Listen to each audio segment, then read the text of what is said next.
말씀하시면 내가 나가리다. 주님 뜻이 아니면 내가 멈춰서리다. 나의 가고 서는 것 주님 뜻에 있으니 오 주님 나를 이끄소서.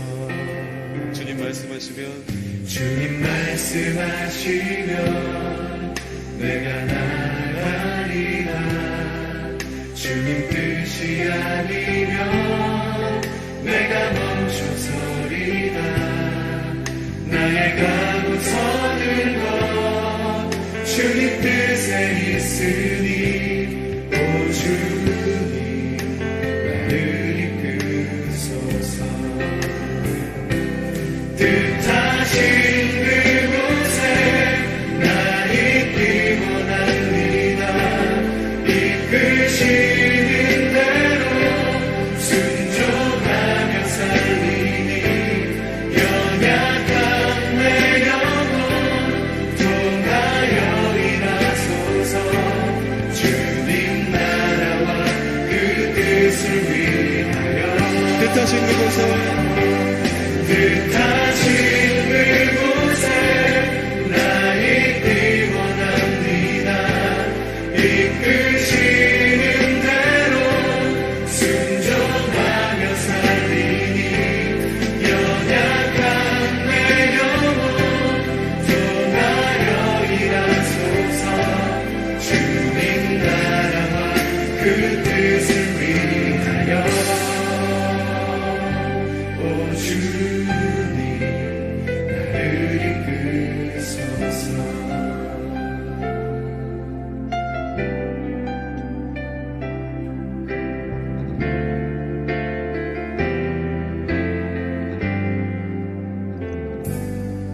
주님 말씀하시면 내가 나가리라.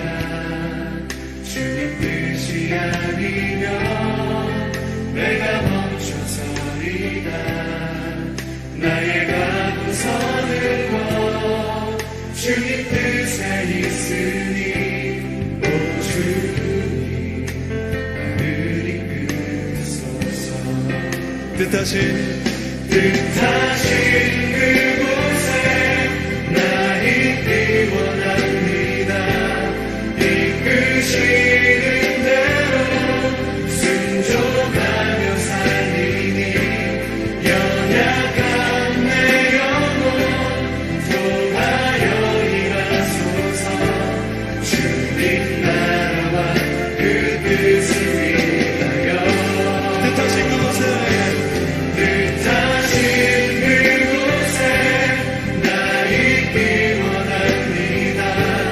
이끄시는 대로 순종하며 살리니 연약한 내 영혼 통하여 일하소서.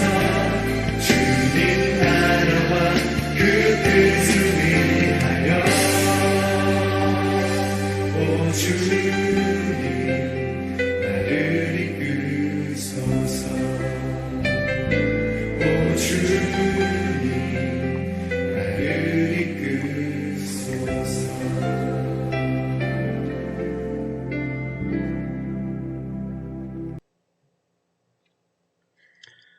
여러분 안녕하세요.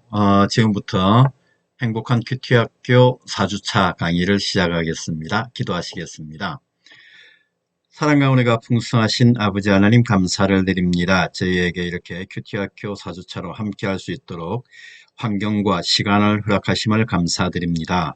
주님, 이 시간 연약한 우리에게 성령의 담비를 부어주시사 우리에게 필요한 지혜를 주시고 이 시간 주님 주시는 그 지혜로 잘 배우는 시간 되게 하옵소서. 감사드리며 우리 주 예수 그리스도 이름으로 기도드립니다. 아멘. 여러분 반갑습니다. 어떻게 큐티 잘 되고 계시나요?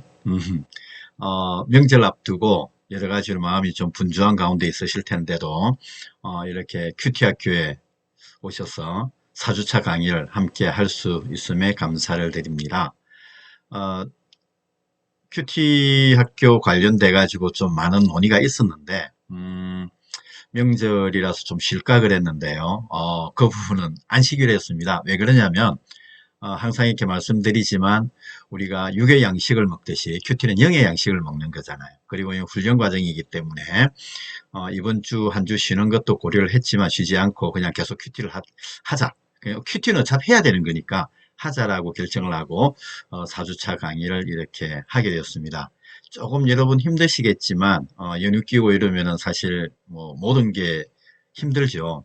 예배도 힘들고 큐티도 힘들고 말씀 읽기도 힘들고 모든 것이 힘듭니다. 그러나 그 힘든 가운데서도 또 해내는 것이 우리의 할 일인 것 같습니다. 성도로서 기본적으로 해야 될 일들이 있기 때문에 그런 것을 마음에 두시고 큐티 학교를 임해 주시고 큐티를 매일 해 주시면 감사하겠습니다.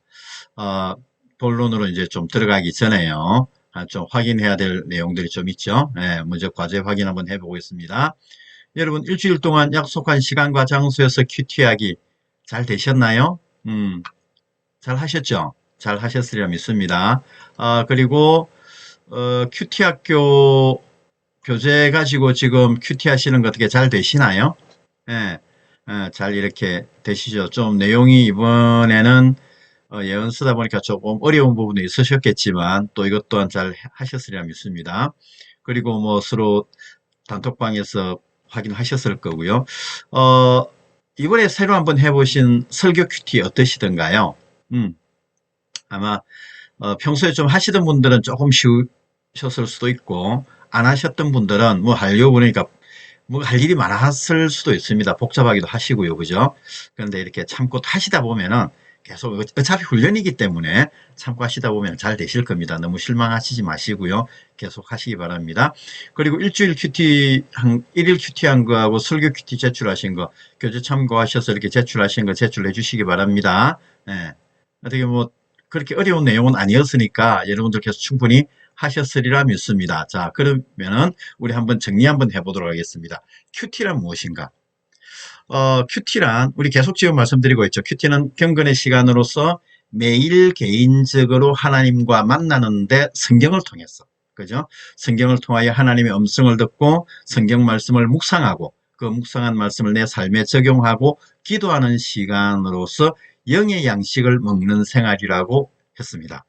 기억나시죠? 네. 경건의 시간, 매일 개인적으로 하나님과 만나서 성경을 통하여 하나님의 음성을 듣고 말씀을 묵상하고 그 묵상한 말씀을 적용하고 기도하는 시간, 이를 통하여 영의 양식을 먹는 생활이다. 그래서 추석 연휴 기간에도 우리가 큐티를 해야 된다. 이 말씀을 드리고 싶습니다. 혹시 여러분 연휴 기간에 나는 금식하며 기도하겠다 하시는 분들은 큐티 안 하셔도 됩니다. 그런 분들은 안 하시는데 추석 때 맛있는 거 드시는 분들은 다 큐티 하시기 바랍니다. 예. 자, 다음 볼까요? 다음 이제 해피투게더 5단계에 대해서 이렇게 우리가 얘기를 했었는데요. 해피투게더 5단계. 먼저 본문 이해가 있었죠. 본문 이해는 어떻게 한다고 그랬죠? 네, 그렇습니다. 성경을 3번 이상 읽는데 이 3번 이상 읽는 게 뭐였죠? 왜 3번 이상 읽는다고요? 예. 이해가 될 때까지 읽는다고 그랬죠. 성경 본문이, 오늘 묵상할 본문이 이해가 될 때까지. 다음 두 번째, 하나님의 속성 또는 교훈 찾기를 했습니다. 하나님의 속성은 하나님의 하신 일, 하나님의 성품, 하나님의 인도하심, 성경 저자의 고백, 이런 것들을 통해서 하나님의 속성을 찾으시는데, 이때 하나님은 삼위일체 하나님, 성부 하나님, 성자 하나님, 성령 하나님을 묶어서 말씀한다고 그랬죠. 교훈 찾기입니다. 교훈 찾기는 등장인물을 통해서 주시는 약속, 명령, 교훈이 무엇인지 이런 것들을 찾고, 특히 등장인물을 통해 찾은, 그래서 잘한 점은 본받고 잘못한 점은 본받지 않도록 하는 것이 교훈 찾기의 목적이라고 말씀드렸습니다. 그래서 하나님 찾기를 하실 때는 빨간색 볼펜을 사용을 하시고요. 교훈 찾기를 하실 때는 파란색 볼펜을 사용하라고 말씀을 드렸죠.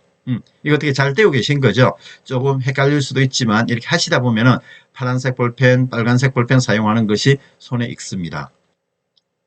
그리고 이제 묵상이었습니다. 묵상을 하는데, 묵상은 크게 본문 요약, 원포인트 묵상, 오늘의 삶, 이렇게 되어 있었죠. 그리고 묵상 구절에서는 하나님의 속성 또는 교훈 찾기가 있었는데, 본문 요약을 할 때는 본문 요약 오늘의 삶은 검정색 볼펜을 사용하고, 그리고 묵상 구절 하나님의 속성 또는 교훈 찾기를 할 때 하나님의 속성은 빨간 펜, 교훈 찾기는 파란 펜.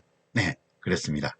그래서 이렇게 묵상을 정리를 하시고요. 그러면 적용이었죠. 적용은 크게 두 가지로 하나님의 속성을 찾았을 때의 적용과 교훈 찾기를 했을 때의 적용 두 가지가 있었는데, 하나님의 속성 찾기를 한 적용은 생각의 변화를 중점적으로 적고, 교훈 찾기는 행동의 변화인데, 이때 교훈 찾기를 했을 때 행동의 변화는 언제 어디서 무엇을 할 것인지 이렇게 구체적으로 적는 훈련을 하자고 말씀을 드렸습니다.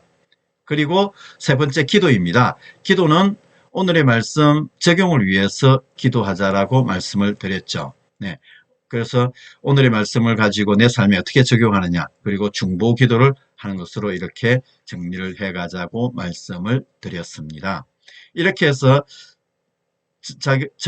작성한 것을 우리는 1일 큐티 노트 한 권이라고 말씀을 드렸죠. 네, 이렇게 해서 한 권의 노트를 작성해 가시면 됩니다.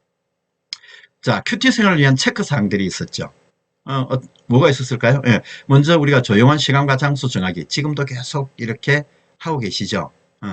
잘 이렇게 해서 내가 원하는 시간, 내가 원하는 장소를 찾으셔서 매일, 이거는 매일 큐티를 하기 위한 것입니다. 하기 위한 것이기 때문에 꼭 하시고요. 묵상을 하실 때는 두 번째 보시면 믿음과 순종의 마음으로 성경을 묵상을 하셔야 됩니다. 특히 믿음은 우리가 어떻게 가지고 할 수가 있는데, 중요한 것은 순종의 마음인 것 같아요. 왜 순종의 마음이냐면은, 모르겠습니다. 경험을 해보셨는지 모르겠지만, 이렇게 큐티를 하다 보면 하기 싫은 일을 꼭 하라고 하시는 경우가 있어요. 또는 환경적으로 여러 가지 일들 때문에 하기 어려운 일을 하라고 하실 때도 있습니다. 여러분, 오늘 날짜 혹시 큐티 하셨나요? 오늘 날짜 큐티 하시다 보니까 말라기 말씀이었죠. 말라기 말씀 중에서 뭐였죠? 네, 11조 말씀이었습니다. 여러분, 그 본문 중 여러 본문 중에서 예를 들어서 여러분 이런 생각이 드실 수 있습니다. 나는 환경적으로 지금 11조를 할 수 없는 상황이야. 그런데 오늘은 11조를 하라고 했으니 적용을 내일 11조 하기를 해야 되는데, 주일날 11조 하기를 해야 되는데, 이거 어떻게 하지? 할 수 없는 상황인데, 그러면 이걸 묵상을 안 해야지. 이러다 보면 어떻게 될까요? 큐티를 하기 싫어집니다. 그럴 때는 11조를 할 수 없는 환경이면 할 수 있는 환경을 열어달라고 기도를 하셔야 돼요. 그리고 작정을 하시고 순종하려고 하실 때 하나님께서는 환경이 변하여, 환경이 변하여서 11조를 할 수 있게끔 해주십니다. 그런 걸 기대하셔야 되는 거예요. 우리는 말씀에 순종하려고 하셔야 되지, 말씀에 대항하려고 하시면 큐티가 안 되십니다. 그러다 보니 큐티를 어떻게 하냐면은 느낌으로 필러 하는 경우가 많이 있습니다. 세 번째 있는 필러 한다는 것이 그런 것들이죠. 피해 가려고 하다 보니, 또는 내 마음에 드는 것만 찾아가서 하다 보니 느낌으로 하는 경우가 있는 거죠. 그래서 이래서는 안 되고요. 다음, 큐티는 생활의 일부가 되셔야 됩니다. 생활의 일부라는 것은 뭘 말할까요? 여러분께서 먹는 거, 자는 거, 쉬는 거, 커피 마시는 거, 그것은 시간을 뺏긴다라고 생각을 하지 않잖아요. 그냥 일부입니다. 우리가 숨 쉬는 것처럼 일부가 되는 거죠. 그래서 그 일부가 되었을 때 우리는 어떤 경우가 있냐면은 그 시간이 아깝지가 않습니다. 제가 한 가지 좀 예를 들어서 말씀을 드리면, 제가 대학원 다닐 때 일이었는데요. 제가 그때 한참 이렇게, 테니스를 좋아할 때였습니다. 매일 이렇게 오후 5시 되면은 테니스 코트 가서 테니스를 했는데요. 그때는 뭐 시험을 보기 전날에도 테니스를 했고요. 그리고 다음날 세미나 발표가 있더라도 뭐 테니스를 했고요. 가능하면은 테니스 하는 것은 빼먹지 않았습니다. 근데 빼먹지 않았다기보다는 매일 테니스를 하다 보니까 그 운동 자체가 제 생활의 일부가 된 거예요. 안 하면 이상한 거예요. 우리가 꼭 밥 시간이 되었는데 밥을 안 먹으면 이상한 것처럼 운동을 안 하니까 이상하더라고요. 네, 그렇습니다. 생활의 일부가 된다는 것은 그런 것입니다. 여러분, 오늘 만약에 큐티를 안 했는데, 오후 되니까 마음이 좀 이렇게 찝찝하고 뭔가 이렇게 좀 이상해지고 내가 뭘 안 했지 따져봤더니, 큐티를 안 했네. 그래서 이게 내 생활이 무너졌구나 하는 걸 느껴지는 그런 경험이 있어야 된다는 거예요. 그것이 큐티가 생활의 일부가 된다는 것입니다. 여러분, 큐티는 생활의 일부입니다. 이걸 인정하셔야 돼요. 그랬을 때 여러분들께서는 지치지 않고 포기하지 않고 이 큐티를 할 수 있게 된다는 것입니다. 네, 그런 생활이 되게끔 그렇게 우리가 지금 큐티 학교에서 훈련하고 있으니까 잘 따라가 주시기 바랍니다. 큐티 생활을 계속하려면 어떻게 해야 된다고 그랬죠? 나눔 방을 만든다. 그렇죠. 나눔 방을 만들고요. 그리고 특히 우리 가정 예배라든지 뭐 여러 가지 모임, 가정교회 모임 이런 곳에서 항상 큐티 나눔 방하고 사역에 헌신하시는 것이 필요합니다. 큐티 학교를 끝나시고 마치시고 나서 매일 큐티를 하시다가 그리고 다음 기수 큐티 학교가 열린다. 그러면은 그 큐티 학교 사역에 헌신을 하시면은 큐티를 하게 됩니다. 지금 우리 뭐 조장님들, 스태프들 이렇게 보시면은 그분들 헌신을 하다 보니 어쩔 수 없이 큐티를 하시는 거예요. 그분들은 아마 두 가지 책을 가지고 지금 하고 계실 것입니다. 여러분들하고 같이 계신 하고 이제 하는 그 큐티 학교 교재도 있고 해피투게더도 해야 되고 그렇게 되는 거예요. 두 가지를 다 하게 됩니다. 그렇게 하게 되니까 큐티 학교에 헌신하시면 되고요. 그래서 스태프로도 하시고 뭐 여러 가지 이렇게 헌신하시기 바랍니다. 그리고 오늘 큐티한 내용을 활용해서 적용하는 거에 중점을 두고 특히 어떤 모임이나 어디 가서 얘기를 할 때 오늘 큐티 내용을 가지고 이렇게 말씀을 나누다 보면은 큐티 생활을 계속 할 수 있게 됩니다. 네. 자, 오늘은 묵상과 하나님의 인도에 대해서 우리가 공부를 하고자 합니다. 4강 교재 보시면서 하시겠습니다. 묵상과 하나님의 인도입니다.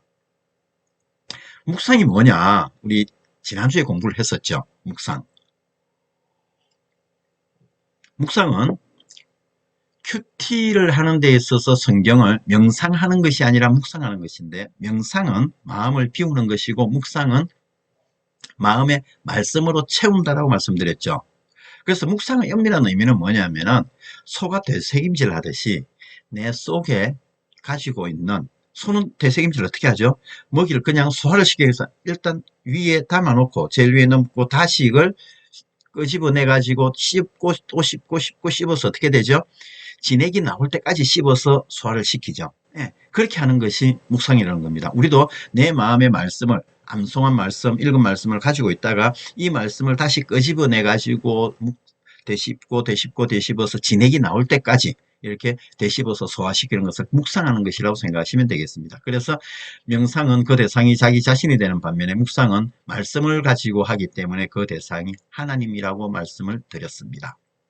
명상은 그래서 세상과 결별하는 쪽으로 이끄는 반면에 묵상은 세상에 적극적이고 담대하게 나아가게 한다고 말씀을 드렸습니다. 명상은 공동체로부터 멀어지게 하는 반면 묵상은 공동체와 더욱 친밀하게 교제하게 한다라고 말씀을 드렸죠. 그래서 묵상을 하실 때는 어떻게 하라고요? 성경 당시의 상황을 상상하고 등장인물의 이름에 자기 이름을 넣어보라고 말씀을 드렸습니다. 오늘 말라기 묵상하시면서 여러분이 만약에 하나님의 말씀을 받은 말라기 선지자라면 여러분은 이 백성들에게 뭐라고 말씀을 하시겠습니까? 하나님의 말씀을 전하지 않을까요? 그러지 않을 겁니다. 그렇습니다. 여러분께서 말씀을 받는 자의 입장인지 전하는 자의 입장인지에 따라서 이 말씀이 달라진다는 거죠.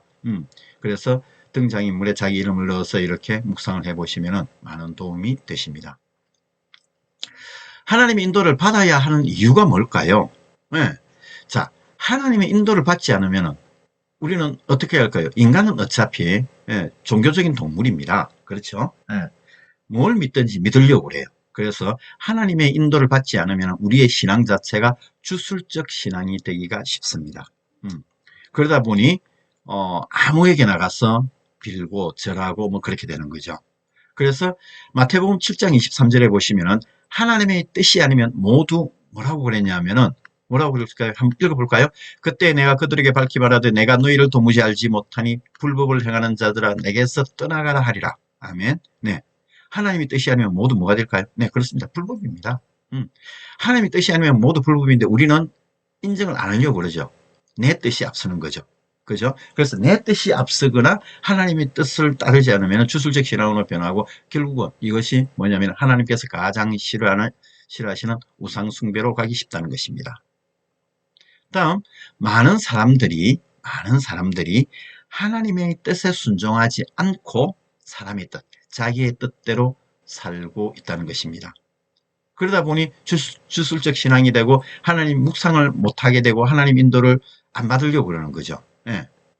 그리고 우리는 하나님의 선하신 무엇과 무엇을 가지고 태어났다. 에베소서 2장 10절 말씀인데 한번 볼까요?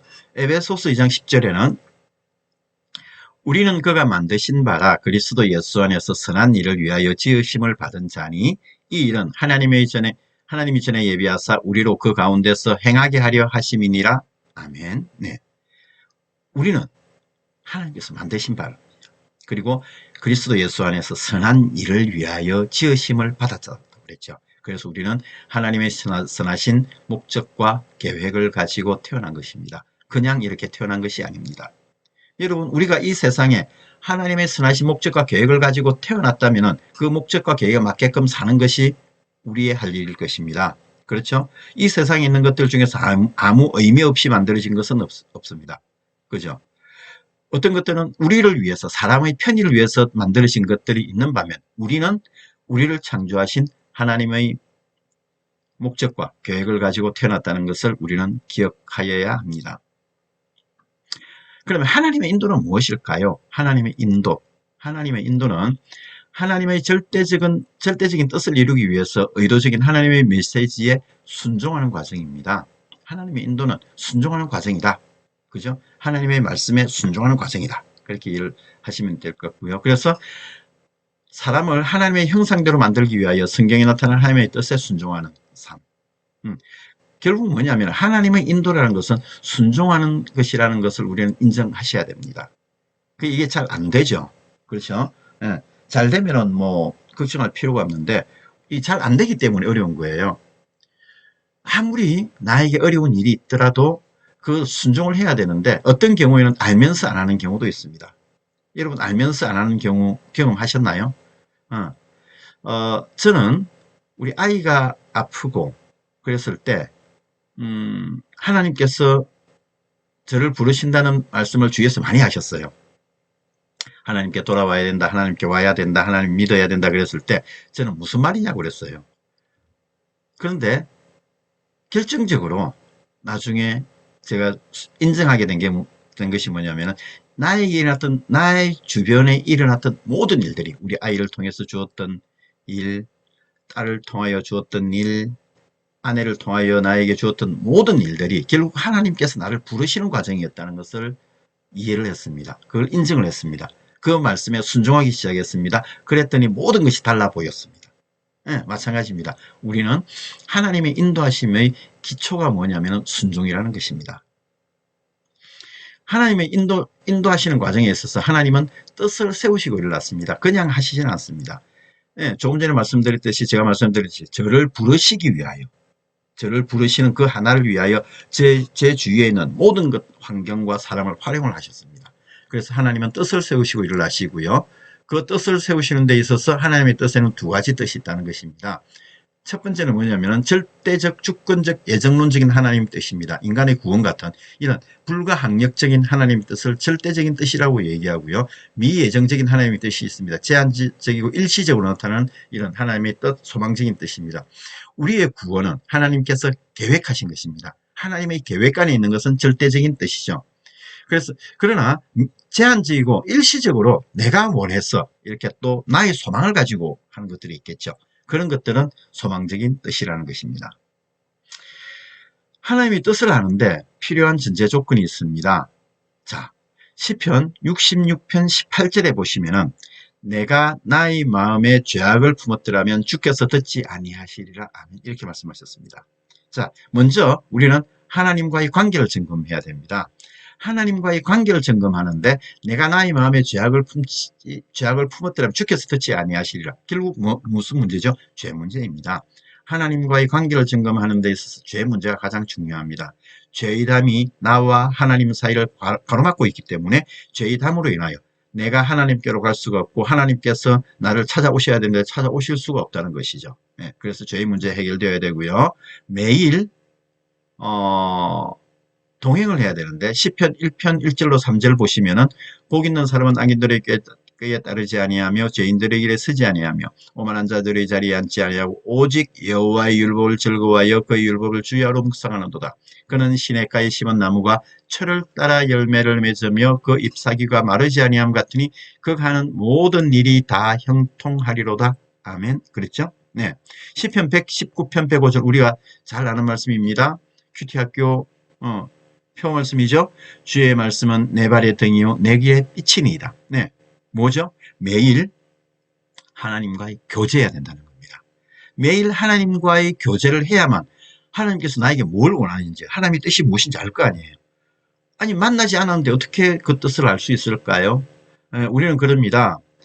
아이들에게 왜 부모 마음을 모르냐라고 얘기를 하죠. 또는 아내는 남편에게, 남편은 아내에게 왜 내 말을 모르느냐, 내 뜻이 뭔지 모르느냐라고 얘기를 합니다. 그런데 그 모르느냐라고 얘기를 하시기 전에 한번 돌이켜 생각해 보셔요. 내가 우리 아이들하고 얼마만큼 많은 대화를 했는지, 내가 내 아내와 내 남편과 얼마만큼 많은 대화를 했는지, 대화 대놓고 화를 내는 게 아니고 많은 얘기를 했는지, 서로를 알아가는 과정이 있었는지, 그게 필요하다는 것이죠. 그래야 되는데 우리는 그렇지는 않습니다. 그냥 모든 말 앞뒤 다 잘라내고 결론적인 한마디 툭 던져놓고는 내 말을 왜 모르느냐라고 얘기를 합니다. 내 뜻이 무엇인지를 모르냐라고 얘기를 하죠. 대화를 안 했으니 모르는 거죠. 교제가 없으니 모르는 거죠. 마찬가지입니다. 하나님과 교제하지 않는데 하나님의 말씀을 어떻게 이해를 할까요? 하나님의 뜻을 어떻게 할까요? 모른다는 거죠. 그래서 하나님의 뜻을 알기 위해서는 반드시 하나님과의 교제가 필요하다는 것입니다. 그리고 야고보서 1장 5절에 보시면 너희 중에 누구든지 지혜가 부족하거든 모든 사람에게 후히 주시고 꾸짖지 아니하시는 하나님께 구하라. 그리하면 주시리라. 아멘. 네. 하나님의 뜻을 아는 데 있어서 뭐냐면은 기도하라고 그러셨죠. 하나님께 구하라고 그랬잖아요. 기도하시는 가운데 하나님의 인도하심을 구해야 된다는 것입니다. 그러면은 기도에 대한 응답이 어떻게 옵니까? 빌립보서 4장 6절로 7절에 보시면은 아무것도 염려하지 말고 다만 모든 일에 기도와 간구로 너희 구할 것을 감사함으로 하나님께 아뢰라. 그리하면 모든 지각에 뛰어난 하나님의 평강이 그리스도 예수 안에서 너희 마음과 생각을 지키시리라. 아멘. 이사야 26장 3절에 보시면 주께서 심지가 견고한 자를 평강하고 평강하도록 지키시는 이는 그가 주를 신뢰함이니이다. 아멘. 그랬죠. 결국 기도를 하시면은 응답이 오는데 어떻게 응답이 온다고요? 평강의 응답이 오십니다. 평강하다는 것입니다. 평강하다, 형통하다. 자, 한번 생각 한번 해보시죠. 형통. 뭐가 형통한 거죠? 내가 돈이 지금 필요한데 돈을 주시는 것이 형통할까요? 아닙니다. 저도 이렇게 경험을 해보니까 돈을 주셔서 이게 형통한 게 아니고 먼저 내 마음의 평강을 주시고 그러는 가운데서 환경을 열어주시고 사람을 붙여주시는 것이 응답으로 온다는 거죠. 그래서 형통해진다는 것입니다. 내가 하나님을 믿고 평강을 얻는 그것이 바로 기도하는 가운데 나에게 평강이 온 그것이 기도의 응답이고 그것이 형통이라는 것입니다. 우리는 모든 문제가 해결되는 것을 우리는 형통이라고 생각하는데 그렇지는 않다는 것이죠. 그거는 좀 오해를 안 했으면 좋겠습니다. 그래서 우리는 항상 평강으로 응답하시는 하나님께 구함으로 하나님의 인도하심을 구하고 그런 가운데 하나님의 뜻을 알아갈 수 있다는 것입니다. 그리고 중요한 것은 어떤 환경을 주시든지 기꺼이 하나님의 뜻에 순종하려는 태도를 가져야 합니다. 하기 싫은 일을 하라고 하시면 하셔야 돼요. 이거는 하나님께서 응답을 주시기 위해서 하라고 하신 거기 때문에 하셔야 되는데 우리는 어떻게 하죠? 나와 관계없다라고 하고 안 하려고 그러죠.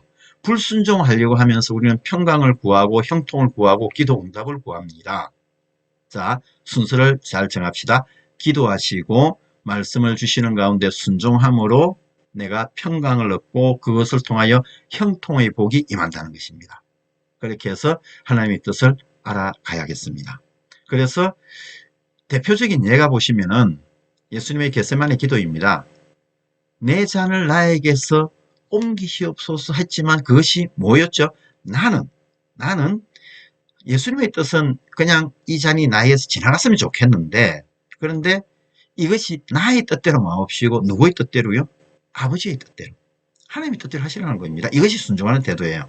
하나님의 뜻대로 하시면 기꺼이 저는 하나님의 뜻에 순종하여 그 길을 가겠습니다 하는 것이 순종인 것이지 하나님의 뜻대로 하시옵소서 그러나 내 뜻이 아니기 때문에 나는 가지 않겠습니다 하는 것은 순종이 아니라는 것입니다. 그러면은 하나님의 뜻하고는 점점 멀어지다 보니 응답이 없다라고 말씀을 하시는 것이죠. 그렇죠? 그래서 하나님의 뜻에 순종하려는 태도를 가지는 것이 중요합니다. 다음은 하나님의 인도 방법입니다. 그럼 하나님은 어떻게 우리를 인도해 가시느냐?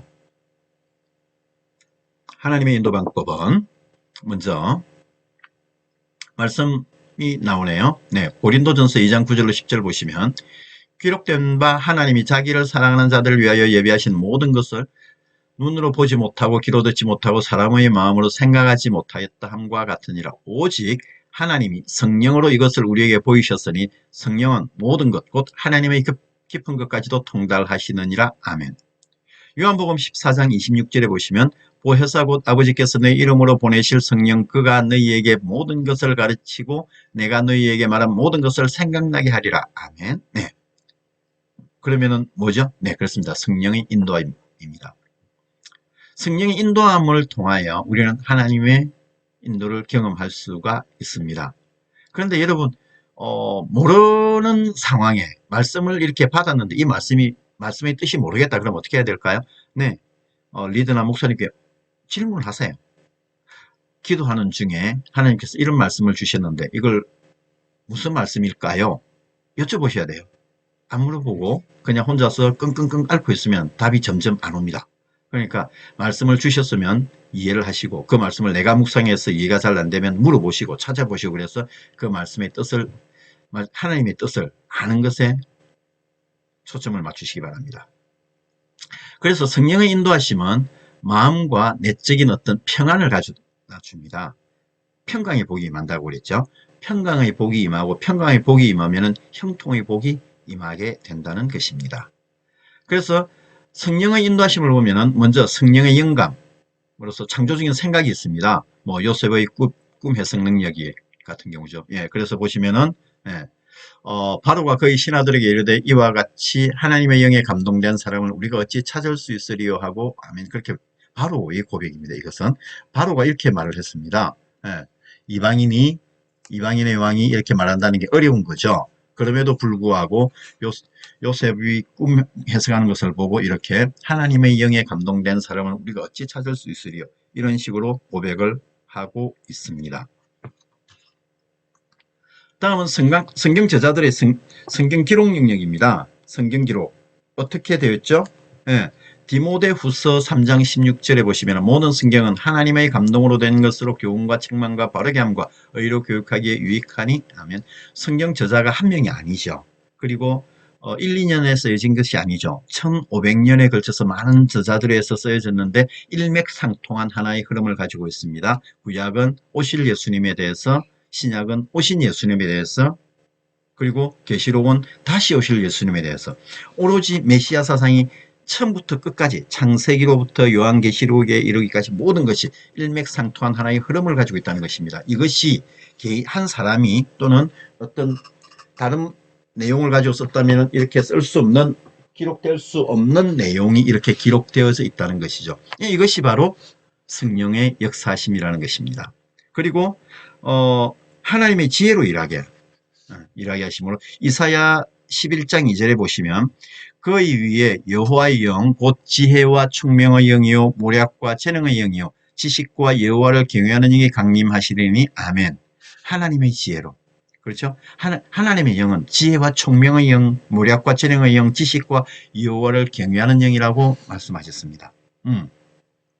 그래서 하나님의 지혜로 일하시는데, 그런데 재밌는 것은 지혜, 총명, 모략, 재능, 지식까지는 이해가 되는데 여기에 왜 여호와를 경외하는 영이라고 그랬을까요?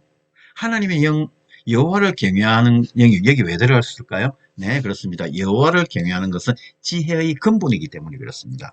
여호와를 경외하는 것이 지혜의 근본이기 때문에 이것이 지혜로 일하게 하시는 데 있어서 여호와를 경외하는 것이 필요하다는 것을 우리에게 직접적으로 이렇게 말씀해 주시고 있습니다. 다음 성령의 가르침입니다. 성령의 가르침은 믿음, 깨달음으로 나타나죠. 네, 성령의 가르침, 우리에게 믿음을 주시고 깨달음을 주십니다. 그 다음 성령의 능력입니다. 성령의 능력은 사도행전 1장 8절에 보시면 오직 성령이 너희에게 임하시면 너희가 권능을 받고 예루살렘과 온 유대와 사마리아와 땅끝까지 이르러 내 증인이 되리라 하시니라. 아멘. 네, 그렇습니다. 성령의 능력은 그래서 성령의 권능을 받은 제자들의 삶으로 나타나고 있습니다. 두 번째 성령의 능력은 에베소 3장 16절에 보시면 그의 영광의 풍성함을 따라 그의 성령으로 말미암아 너희 속사람을 능력으로 강건하게 하시오며 아멘 이렇게 돼 있죠. 예, 결국 성령의 능력으로 성령의 권능을 받은 제자들의 삶과 성령의 능력으로 속사람이 강건하게 되므로 이제 두 개 있는데 여러분은 어떠세요? 자, 성령의 권능을 받은 제자들의 삶은 그 당시에 신약 초대교회의 제자들에게만 있을까요? 우리는 없을까요? 우리도 성령의 권능을 받아서 속사람이 강건하게 돼서 성령의 능력으로 살아내야 되는 거죠. 예, 이런 성령의 능력을 통하여 우리에게도 똑같이 주시는 것입니다. 지금 우리에게도 주시는 것이기 때문에 이런 걸 통해서 우리는 성령의 능력으로 이 시대를 살아갈 수가 있다는 것입니다. 자, 성령께서 하시는 이 일을 이어서 또 하나는 뭐냐면 기도의 응답으로 나타난다는 것입니다. 하나님의 인도하는 방법이 첫 번째가 뭐였죠? 첫 번째는 성령의 인도였고 이제 두 번째는 기도 응답입니다. 기도 응답은 누가복음 18장 3절에 보시면은 그 도시에 한 과부가 있어 자주 그에게 가서 내 원수에 대한 나의 원한을 풀어주소서 하되 아멘. 이게 뭐죠? 그 도시에 한 과부가 재판장에게 가서 내 원수에 대한 나의 원한을 풀어주소서 이렇게 계속 하는데 재판장이 결국 뭐라고 얘기하죠? 저대로 두면 계속 나를 괴롭힐 거지 내가 저것을 해결해 줘야겠다라고 합니다. 목적이 있는 기도를 하라는 거죠. 내가 그냥 아무 의미 없이 그냥 기도합니다. 그게 아니고 나는 왜 기도를 하는지, 무엇을 위해 기도하는지.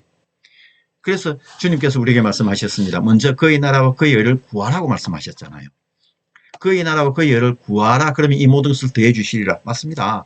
우리는 그걸 믿는 사람들입니다. 그렇다면 우리의 목적이 있는 기도의 첫 번째는 뭐냐면 먼저 주님의 나라와 주님의 의를 구하는 것이고 그에 이어서 우리가 이러이러한 것이 있다는 것을 구체적으로 주님께 아뢰는 그래서 매달려 목적 있는 기도를 하는 계속 기도하는 이러한 모습이 필요하다는 거죠. 그러면은 기도의 응답으로 우리에게 주님께서 인도해 주신다는 것입니다. 그래서 하나님의 뜻을 구하는 기도를 하는 데 있어서 요한 1장 5장 14절에 보시면 그를 향하여 우리가 가진 바 담대함이 이것이니 그의 뜻대로 무엇을 구하면 들으심이라. 아멘.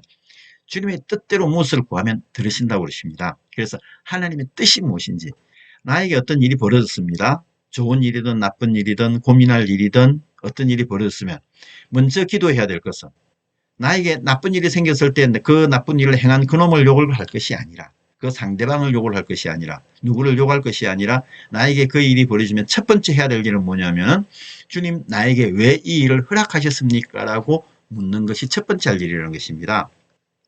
우리는 어떤 일이 벌어지면 어떻게 하죠? 먼저 싸우죠. 상대방을 욕을 하기 시작합니다. 욕을 하기 시작하고 그 감정이 막 끌어올라서 싸우고 주변에 알리고 뭐 그런 일을 하죠. 그러고 나서 어느 정도 속이 풀리면 그 다음에 기도합니다.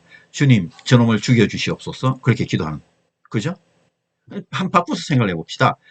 나에게 어떤 일이 벌어졌으면 나에게 왜 일이 벌어졌지 먼저 묵상을 하고 주님 나에게 왜 일을 허락하셨나요? 먼저 기도를 하신다면 상대방과 싸울 일이 있을까요? 별로 없습니다.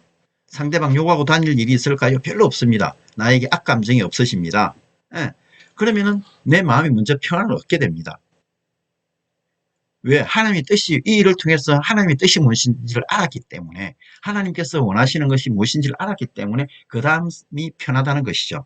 그런데 우리는 그러지 않다. 반대를 하기 때문에 반대로 움직이기 때문에 힘든데요. 먼저 항상 어떤 일인지 모든 일이든지 나에게 어떤 일이 주어지면 이 일을 통해서 주님 나에게 원하시는 것은 무엇인가요? 묵상하면서 이 일을 순종해서 따라가다 보면 깨닫게 해주십니다.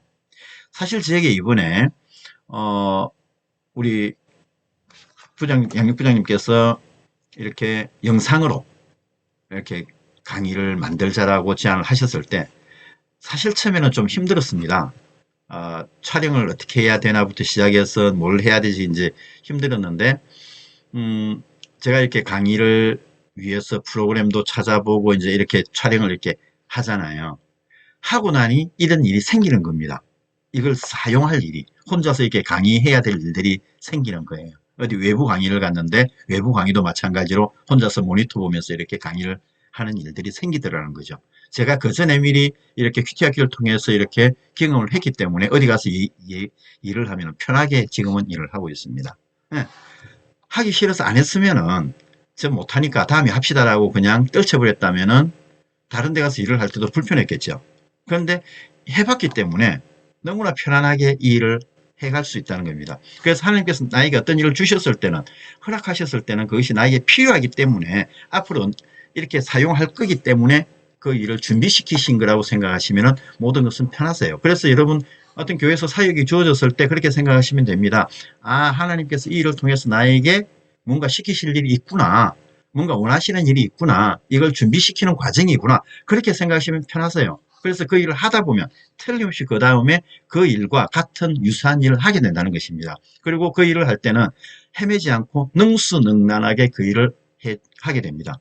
그러면은 모르시는 분은 나를 볼 때는 역시 전문가네라고 얘기를 하겠지만 나는 이미 그 전에 하나님의 뜻하심 가운데서 일을 경험했잖아요. 이것이 하나님이 인도하시는 방법이라는 것입니다.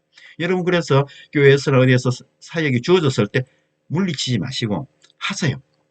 긍정적으로 하세요. 그러시다 보면은 여러분께서 원하시는 것보다 더 크게 응답을 받으십니다. 그래서 하나님께서는 30배, 60배, 100배의 응답이라고 그러셨잖아요. 그래서 30배에 머무시지 마시고 오로지 목표는 어디에 두시라고요?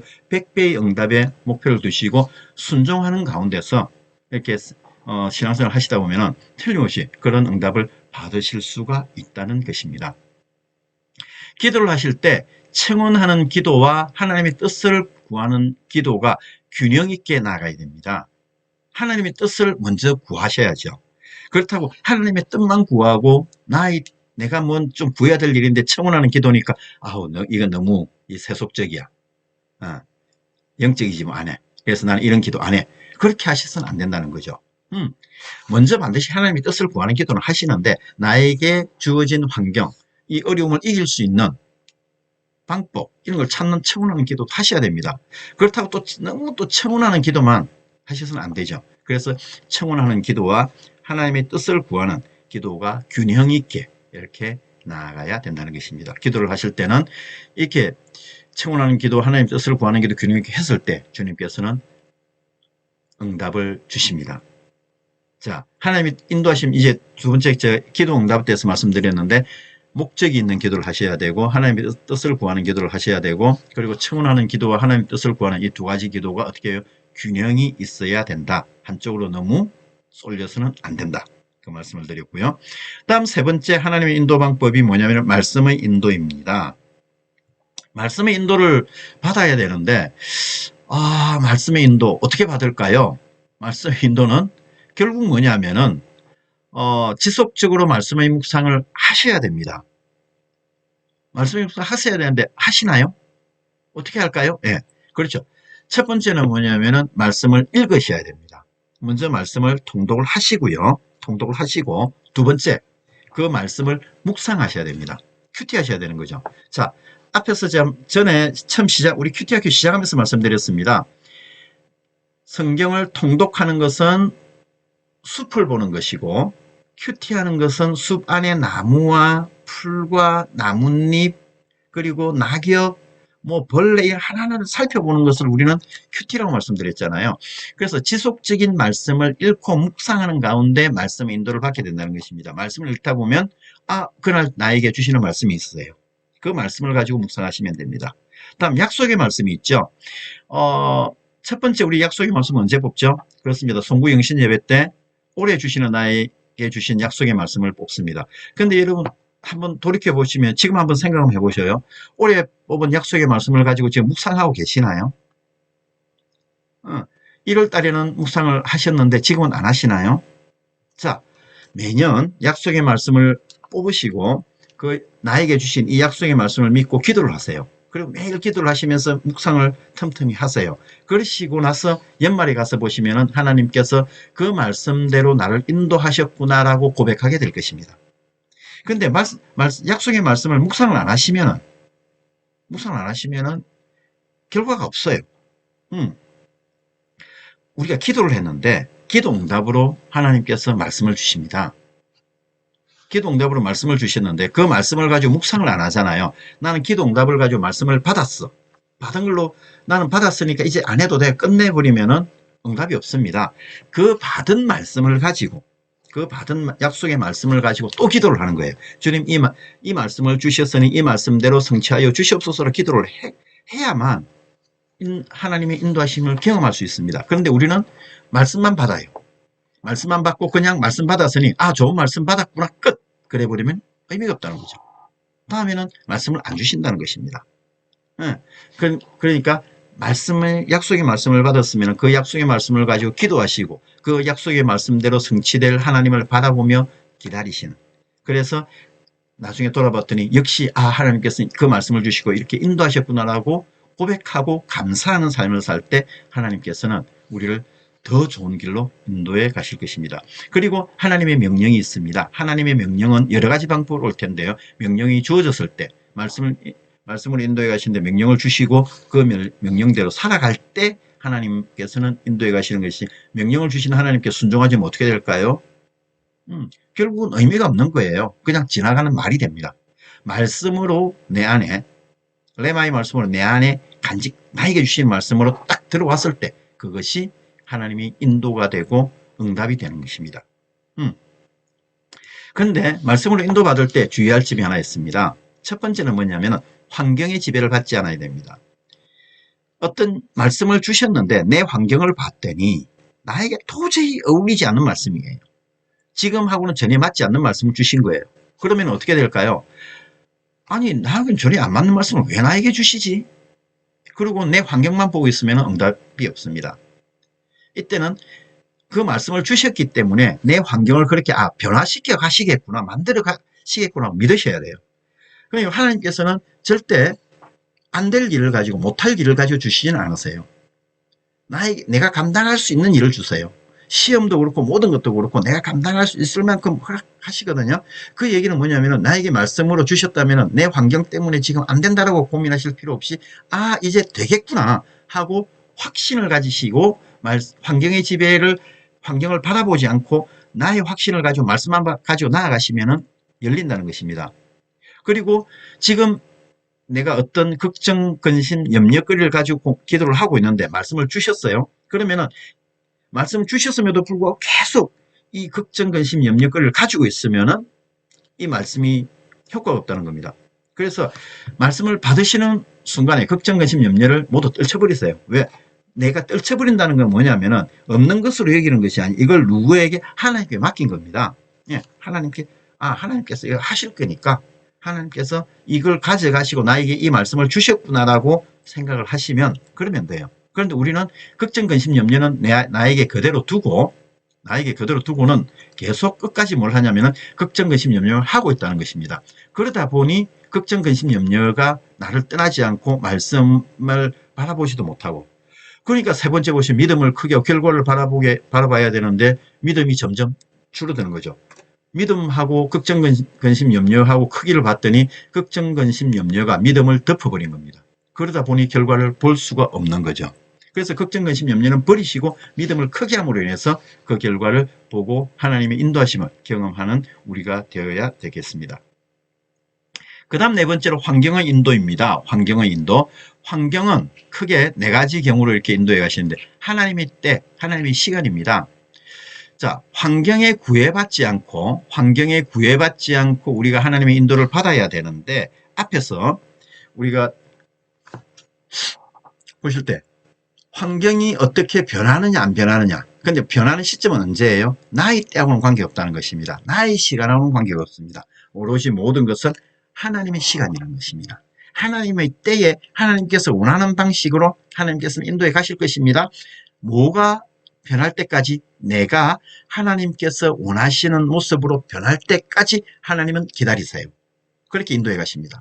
내가 변하고 내가 준비될 때까지. 준비되지 않으면 하나님께서는 그 일을 허락하지 않으세요.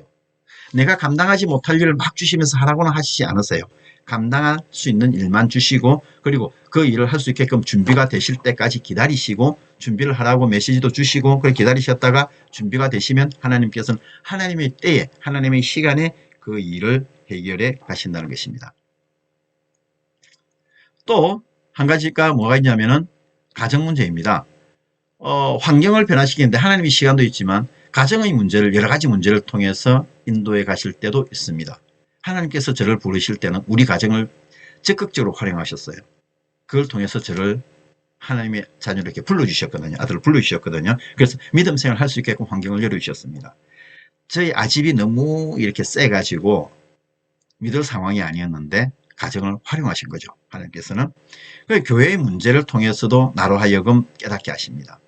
교회에서 어떤 일이 있을 때 이것이 나는 내 눈에 보인다는 것은 내가 나보고 하나님께서 하라고 하신 겁니다.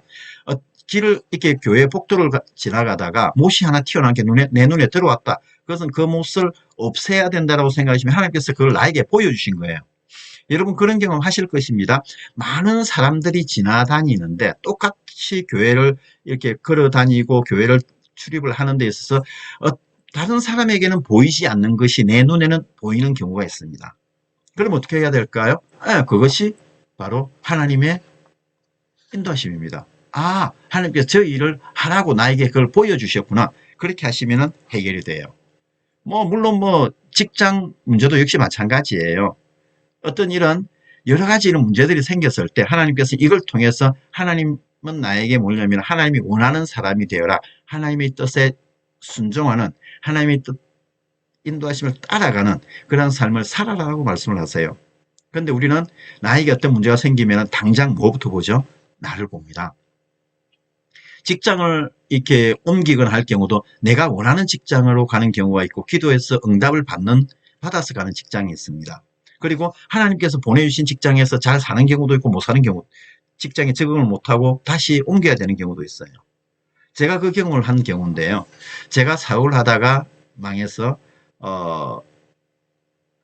취직을 이렇게 해야 되는데 결국 하나님께서는 7개월을 쉬게 하시고 취직을 하게끔 하셨어요. 그리고 취직을 했는데 1년간은 하나님의 뜻에 순종해서 잘 이렇게 살았는데 한 1년 정도 지나다 보니 이제 서서히 제 생활이 무너지기 시작했습니다. 그래가지고 세상으로 쫓아가요. 세상적인 방법을 통해서 세상 일을 이제 회사 일을 하게 됐죠.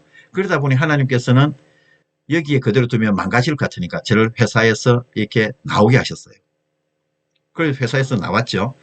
회사에 사직을 하고 나와가지고 다음 직장을 구해야 되는데 힘들어서 좀 쉬면서 직장을 구해야지 하는 마음을 가지고 있다가 그러다가 마침 교회에서 이제 그 아파트 전도가 있어가지고 입주 전도 있어서 그냥 직장 구하러 다니지 말고 이 아파트 입주 전도하는데 열심히 하다 보면 나중에 뭐가 되겠지 그러고는 그냥 입주 전도하는데 집중을 했습니다. 그리고 그 가운데서 10일 만에 회사 취직을 하게 됐어요. 제가 원하는 조건으로 이렇게 회사 취직을 하게 됐습니다. 또 회사 취직을 해서 열심히 또 살았습니다. 그리고 한 1년 열심히 살다가 한 1년 정도 지나고 나서 또 세상적인 방법을 동원하기 시작했습니다. 회사 문제를 해결하는 데 있어서 영업하고 관리하고 하는 이런 경영적인 문제를 해결하면서 세상적인 방법을 동원하니까 또 1년 만에 그 회사를 관두게 하셨어요. 관두게 하셔가지고 그 다음에 이제는 정말 이렇게 너무 지치고 그래서 그냥 쉬고 싶었습니다. 쉬려고 그러다가 새로운 일을 해야지 하는 마음을 가지고 이제 찾아보는데 아내랑 의논하고 기도하는 가운데 하나님께서 어떤 마음을 주셨냐면은 자본금 없이 할 수 있는 일을 했으면 좋겠다는 그런 마음을 주셨어요. 그래서 기도하다가 시작한 것이 지금 하고 있는 컨설팅 업무를 시작했습니다. 이 업무를 시작하는 순간에 저에게 그런 깨달음을 주셨어요. 내가 왜 그동안에 회사를 이렇게 사업이 망하고 회사를 두 번 옮기고 이런 일이 있었을까? 거기에 대해서 생각을 하게 됐는데 내린 결론이 뭐였냐면은 주님께서는 저에게 사업의 문도 열어주셨고 여러 가지 일을 할 수 있게끔 하셨는데 그럴 때마다 주님의 뜻대로 제가 살아온 것이 아니라 주님의 뜻과는 무관하게 그냥 처음에는 말씀에 순종해서 이렇게 주님의 인도하심대로 산다고 했다가 한 1년 하고 나서는 정반대의 길을 간 거예요. 그러다 보니 주님께서는 더 가면은 망가질 것 같으니까 그 자리에서 멈추게 하시고 돌이키시게 하신 거예요. 저는 그걸 깨닫고 나서는 그렇구나. 그러면은 이제는 주님께서 원하시는 대로 내 일을 해야겠다. 그러고는 이제 딱 정리를 하고 모든 주변 정리를 다 하고 나서 주님께서 원하시는 방법으로 이렇게 하기 위해서 노력을 했습니다. 그러다 보니 이제 10년째 이 일을 하고 있네요. 그렇습니다. 하나님의 시간에 가정 문제든지 교회 문제든지 우리 사회 직장 모든 문제를 통해서 나에게 말씀하십니다. 하나님의 방법대로 살아가라고. 하나님의 방법대로 행하라고. 그러면 하나님께서 가장 좋은 것을 주신다고.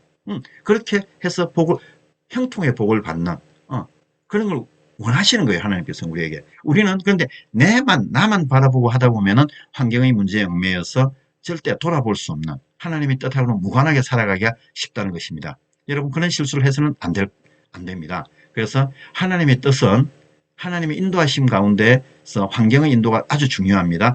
여러분, 다른 거 보지 마시고 말씀에 집중해서 하나님의 인도를 따라가세요. 또 하나 뭐냐면은 공동체를 통해서 나에게 주시는 것입니다.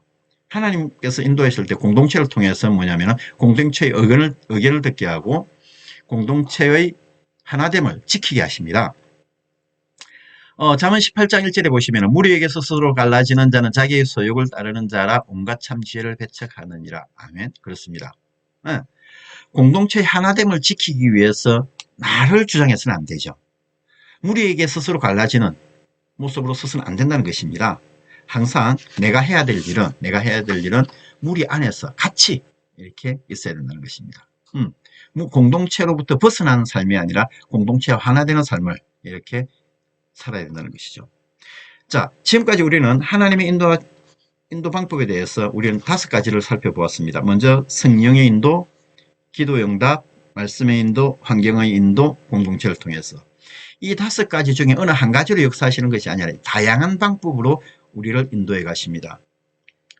5가지 다 역사할 경우도 있고요. 한 가지만 할 경우도 있고요. 2가지, 3가지 묶어서 할 경우도 있고 여러 가지 방법으로 하나님께서는 우리를 인도해 가십니다. 왜요? 하나님께서 우리를 복된 자로 만들어 가시기 위해서, 하나님의 자녀 삼아 주시기 위해서 우리를 그렇게 인도해 갔어요. 그런데 우리는 뭐죠? 나 잘났다고 하나님의 인도를 배척하는 경우가 많이 있습니다. 무시하는 경우가 많이 있습니다. 하나님은 나를 잘 모르셔요라고, 하나님 나에게 이 일을 주시는 거니 하나님께서 나를 모르셔서 이렇게 하라고 하시는 거예요 라고 말을 하는 경우가 있죠. 많이 있습니다. 그런데 하나님께서는 나보다 나를 더 잘 아세요. 그걸 인정하셔야 돼요. 내가 나를 잘 아는 것이 아니라 하나님께서는 나보다 나를 더 잘 아시기 때문에 나를 잘 인도해 가신다는 것입니다. 그걸 인정을 하셔야 하나님 인도에 순종할 수가 있다는 것입니다. 자, 주의할 점이 뭐냐면 첫 번째, 욕심이나 소원에 주의하셔야 됩니다. 하나님의 인도하심을 기대하며 기도하는데 내 욕심이 들어가면 어떻게 될까요? 내 개인적인 소원이 들어가면 어떻게 될까요? 인도하심을 기대하기가 어려워집니다. 두 번째, 묵상은 할 때는 매일 규칙적으로 이렇게 하셔야 됩니다. 그래야 하나님께서 말씀을 이렇게, 하나님께서 주시는 말씀을 잘 들을 수가 있다는 것입니다. 했다 안 했다 하시면은 하나님께서 응답을 주실 때도 주셨다 안 주셨다 하실지도 모릅니다. 네. 세 번째, 이건 이제 세 번째, 네 번째 중요한데요. 잘 알 수 없을 때, 하나님의 인도하심이, 하나님의 뜻이 무엇인지 잘 알 수 없을 때 현재의 일을 그냥 진행하며 이렇게 기다려야 합니다. 우리는 지금 내가 하고 있는 일이 하나님의 인도하심이 맞나? 아닌가? 생각할 때가 있죠. 그럴 때 잘 알 수 없을 때는 현재 일을 그냥 그대로 하십시오. 현재 일을 하셔야 됩니다. 그렇게 하셔야 이제 어떤 분들은 그냥 이게 좀 이상하다 그러면 그 자리에 아예 멈춰버리세요. 그렇게 하시면 안 되고 하나님의 뜻을 알 수 있을 때까지, 하나님의 인도하심을 알 수 있을 때까지 현재 일을 그냥 진행하셔야 됩니다. 그리고 또 하나 뭐냐면은 잘못 갔을 때, 자, 이게 이제 가다가 잘못 간다는 것을 알았어요. 잘못 간다는 것을 알았는데 그러면은 현재 일을 그냥 진행해야 될까요? 아니요. 그때는 뭐냐면은 취소하거나 번복할 수 있으면 취소하거나 번복해야 됩니다. 그런데 취소하거나 번복하기가 어려울 경우가 있죠. 그럴 경우는 그 자리에 딱 멈춰 서셔야 됩니다. 더 이상 나아가지 마시고. 그래서 그 자리에 멈춰 서가지고 하나님의 인도하심을 다시 기도하며 찾으셔야 됩니다. 그래서 주님 말씀하시면 내가 나아가는데요. 주님 뜻이 아니면 멈춰서는 그것이 용기입니다. 그것이 믿는 자만이 가질 수 있는 용기입니다. 여러분, 그런 용기 있는 성도가 되셔야 돼요. 예. 그래서 자, 주의하실 점 중에서 알 수 없을 때, 잘 알 수 없을 때는 현재 일을 그냥 진행하시는데 잘못 갔다는 것이 확정될 때는 취소하거나 번복할 수 있으면 취소하거나 번복하고, 돌이킬 수 없는 경우는 그 자리에서 다시 여기서 어떻게 해야 되는지 하나님의 인도하심을 받아야 된다는 것입니다. 이해되셨나요? 네. 여러분 그 큐티 책 아래 보시면은 손으로 큐티를 하자 이렇게 되어 있잖아요. 참고사항 한번 이렇게 좀 보시면 되는데 우리가 하는 이 큐티는 손으로 쓰는 큐티입니다. 손으로 하는 큐티입니다. 한글을 알면 큐티 할 수 있다. 예, 이것이 해피투게더가 가지고 있는 가장 큰 장점입니다. 예, 요거 한번 읽어보시면서 앞으로도 계속 손으로 하는 큐티 하시기 바랍니다. 네, 자 다음 주 과제입니다. 다음 주 과제는 먼저 일주일 동안 약속한 시간과 장소에서 큐티하기입니다. 일주일 동안 약속한 시간과 장소에서 큐티를 하는데 이번 한 주간은 서신서입니다. 로마서부터 시작해서 뒤에 서신서가 이제 신약의 서신서가 나오는데 서신서 큐티를 이렇게 하시면서 이번 한 주간 은혜 받으시기 바랍니다. 서신서 큐티 이렇게 해보시면은 재밌어요. 그 편지이기 때문에 이때 큐티를 하실 때는 항상 생각하셔야 되는 게 편지이기 때문에 저자가 편지를 쓴 사람이 있겠죠. 편지를 쓰는 사람의 입장과 편지를 받는 사람이 있습니다. 편지를 받는 사람, 에베소서를 예를 들어서 한다, 로마서를 한다, 뭐 베드로전서, 베드로서를 한다 그러면은 쓴 사람은 누구고, 받는 사람은 누군지 이걸 생각하셔야 돼요. 자, 로마서를 하시면 쓰는 사람은 사도 바울이고, 그리고 받는 사람은 로마에 있는 교회 성도들입니다. 로마 교회 성도들 입장에서 쓴 사람의 마음을 이해하셔야 되고, 사도 바울은 로마 교회의 상황을 이해하고 이 편지를 쓰는 거거든요. 그렇게 해서 서로 성경 저자의 관점 또는 이런 받는 사람 입장에서 이렇게 해서 보시면은 그 환경에 나를 집어넣어요. 주인공이 내가 되어서 이렇게 묵상을 해보시기 바랍니다. 두 번째 일주일분 큐티 계속 하시고요. 그리고 주일 1부 또는 2부 예배 설교 큐티 이렇게 하시기 바랍니다. 그리고 네 번째 이제 이거는 다음이 이제 다음 주 5주차잖아요. 5주차는 원래 큐티 발표가 있는 날입니다. 그래서 다 모여서 자기가 큐티한 것 중에서 뭐 일일 큐티한 것 중에서 하나 또는 설교 큐티한 것 중에서 하나를 발표를 해야 되는데 지금 모여서 이렇게 발표하고 그럴 수 있는 상황이 아니잖아요. 그리고 우리가 이제 단톡방에서 이렇게 하기 때문에 여러분들께서 설교 큐티한 거나 일일 큐티 중에서 하나를 여러분께서 개인적으로 이렇게 녹화를 하세요. 큐티책을 보시면서 이렇게 하나를 쭉 읽으시면서 녹화를 하시고 그리고 큐티 학기를 통해서 느낀 이런 감상문이라고 생각을 하시고 큐티 학교를 통해서 느낀 점 그리고 큐티한 내용 이렇게 해서 좀 정리를 하셔가지고 영상을 이렇게 촬영하셔서 한 뭐 2분 정도 수준에서 하시면 괜찮을 것 같으세요. 한 2분 정도 수준에서 이렇게 영상을 촬영하셔서 조장님들에게 제출해 주시기 바랍니다. 네. 하실 수 있으시겠죠? 그렇게 어려운 상황 아니니까 간단하게 하시고 다음 주에 이제 마지막 5강을 할 것입니다. 마지막 5강은 해피투게더 활용법입니다. 그래서 다음 주 강의는 우리가 지금 가지고 있는 이 교재가 아니고요. 이 교재로 하는 것이 아니라 해피투게더로 이렇게 할 것입니다. 해피투게더인데 잠깐만요. 제가 해피투게더 10월호가 여기 있네요. 해피투게더 10월호를 가지고 강의를 들으시면 좀 편하게 이렇게 강의를 들으실 수가 있습니다. 그래서 다음 주에는 해피투게더 10월호를 가지고 강의를 할 테니까 다음 5강은 그렇게 준비를 해 주시면 감사하겠습니다. 그리고 혹시 궁금하신 사항들은 조장님 통해서 질문해 주시고요.